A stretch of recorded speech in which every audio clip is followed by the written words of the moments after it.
কার কথা শুনে হাসছে? ওরে বাপ রে, জুম করে দিবে না। আমার নবী পয়গম্বরের কথা শুনে হাসছে, গোপাল ভাঁড়ের কথা শুনে হাসি না, নীতিমালার কথা শুনে হাসি না, এখানটাই ঠিক হয়েছে। হাস্য কৌতুকের কথা শুনে আমরা হাসি। কার কথা শুনে হাসছি? যে আমার আল্লাহ তাআলা আমার নবী পয়গম্বরের জামানায় কি নবী পাকের নবী পাক কি মুজিজা দান করেছিলেন, কি আকাটা দেখে গেছে। মওতের স্বাদ, মওতের মজা সকল কাছে আমার আপনার নবী মুসা আলাইহিস সালাম ঝরঝর করে কাঁদতে লাগলেন।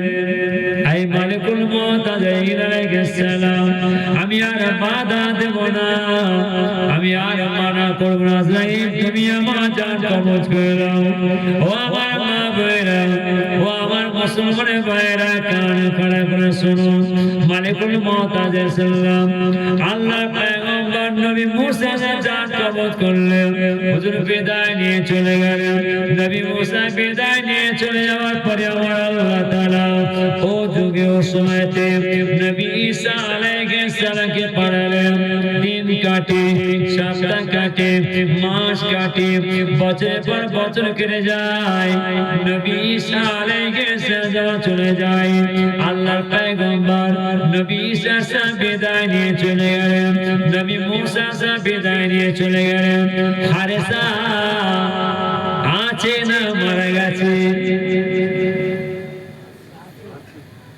এখন আছে, উপায় নাই। ও আমার মা বোনেরা, ও আমার মুসলমান ভাইরা, কান খাড়া করে শুনুন। আল্লাহর পয়গম্বর নবী ঈসা সাল্লাম এই খন্ডেরপুর গ্রামের রাস্তা দিয়ে হেঁটে যাচ্ছেন। খন্ডেরপুর গ্রামের রাস্তা দিয়ে হেঁটে যাচ্ছেন। এই খন্ডেরপুর গ্রামের মানুষেরা, নামাজিরা, মুসলিমরা বলছেন, এই পয়গম্বর নবী ঈসা সাল্লাম, আপনি তো পয়গম্বর, আপনি একটু দাঁড়ান। আমাদের খন্ডেরপুর গ্রামে একটা বড় গোরস্থান আছে। পাশে গোরস্থান তো নাকি?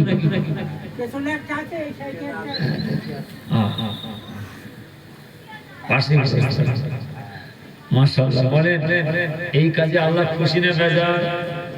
আওয়াজ দেন, অন্তর থেকে মোটিভেট করেন যে আমাদের এলাকায় যত গোরস্থান বা সব শুয়ে আছেন, এই কাজে খুশি না বেজার? যে কাজে আল্লাহ খুশি হয়, আমার আল্লাহ খুশি হয়ে তামাম কবর পত্র কবরে খুশিতে শান্তিতে রেখে দেবেন। ও আমার মা বোনেরা, ও আমার মুসলমানের ভাইরা, কান খাড়া করে শুনুন। আল্লাহর পয়গম্বর নবী ঈসা সাল্লাম এই খন্ডেরপুর গ্রামের রাস্তা দিয়ে হেঁটে যাচ্ছেন। খন্ডেরপুর গ্রামের মানুষেরা পয়গম্বর নবী ঈসা আলাইহিস সালাম হুজুর পেয়ারে মাফ করুন, আমাদের গ্রামের মধ্যে এই যে একটা বড় গোরস্থান দেখতে পাচ্ছেন, এই গোরস্থানের মধ্যে আমাদের মা বাপ, ভাই বোন, দাদা দাদি, নানা নানি, ছেলে মেয়ে সব কবরে শুয়ে আছে। আমাদের মুরব্বীরা, আমাদের বাচ্চারা, আমাদের বাপ দাদারা প্রত্যেকটা কবর পাশে পরিচয় লিখে গেছে, সিল পুঁতে গেছে। অর্থাৎ কার কি কবর, কার কার খবর আছে, সব কবরে পরিচয় দিয়ে গেছে।